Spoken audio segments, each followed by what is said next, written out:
விழுப்புரம் மாவட்டம் கிளியனூர் அருகே வாகன ஓட்டிகளை அச்சுறுத்தும் வகையில் இளைஞர்கள் பைக் சாகசம் செய்துள்ளனர். அந்த காட்சிகளை பார்க்கலாம்.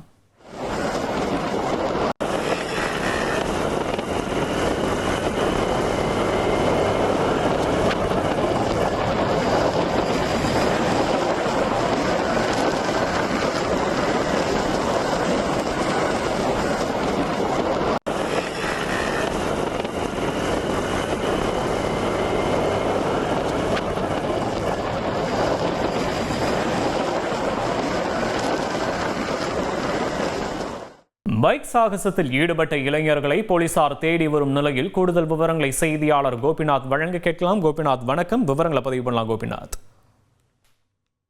பைக் சாகசங்கள் செய்வோர் மீது கடுமையான நடவடிக்கை எடுக்கப்படும் என காவல்துறை தொடர்ந்து எச்சரிக்கை கொடுத்துட்டு இருக்காங்க.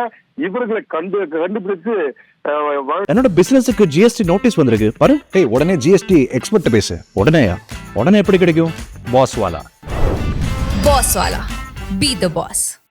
பதிவு செய்வது, கைது செய்வது என பல்வேறு நடவடிக்கையிலும் தொடர்ந்து காவல்துறை ஈடுபட்டு இருக்காங்க. இதுல பாத்தீங்கன்னா விழுப்புரம் புதுச்சேரி சாலை கிளியனூர் பக்கத்துல வாகன ஓட்டிகள் மோட்டார் சைக்கிள்ல பாத்தீங்கன்னா ஒரு வாலிபர் பொதுமக்களை அச்சுறுத்தும் வகையில தேசிய நெடுஞ்சாலையில தன்னோட வாகனத்தை உயர்த்தி பைக் சாகசம் செய்யக்கூடிய இந்த காட்சி தான் நம்ம பார்த்துட்டு இருக்கோம். இது பாத்தீங்கன்னா செல்போன்ல பதிவு செய்து இவங்க அவங்க ரீல்ஸா வெளியிடுறாங்க. இந்த காட்சி பொதுமக்கள் தான் வீடியோ எடுத்து சமூக வலைதள பதிவிட்டு இருக்காங்க. இந்த வாகனத்தோட நம்பர் TN12AV 9607.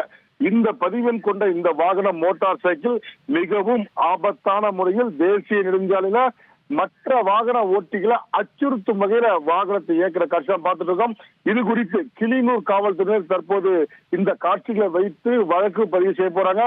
யார் இந்த வாலிபர்? இந்த பதிவெண்ணை கொண்டு இந்த வாலிபரை தீவிரமாகவும் தேடி வரதா நமக்கு விழுப்புரம் மாவட்ட காவல்துறையும் தகவலா தெரிவிச்சிட்டு இருக்காங்க. இது போல் பைக் சாகசங்கள் ஈடுபட்டால் கடுமையான நடவடிக்கை எடுக்கப்படும் என விழுப்புரம் மாவட்ட காவல்துறை கண்காணிப்பாளர் சரவணனும் இந்த தகவலை நமக்கு தெரிவிச்சிருக்காரு. தொடர்ந்து காவல்துறை இந்த வாகன ஓட்டி யார் என்பது, பைக் ஓட்டுறது யாரு, இந்த சாகச பயிற்சியாளர் யார் என்பதையும் காவல்துறை தீவிரமா தேடிட்டு இருக்காங்க. இந்த தகவல் தான் தற்போதைய தகவலை பார்த்துட்டு இருக்கோம். விவரங்களுக்கு நன்றி கோபிநாத்.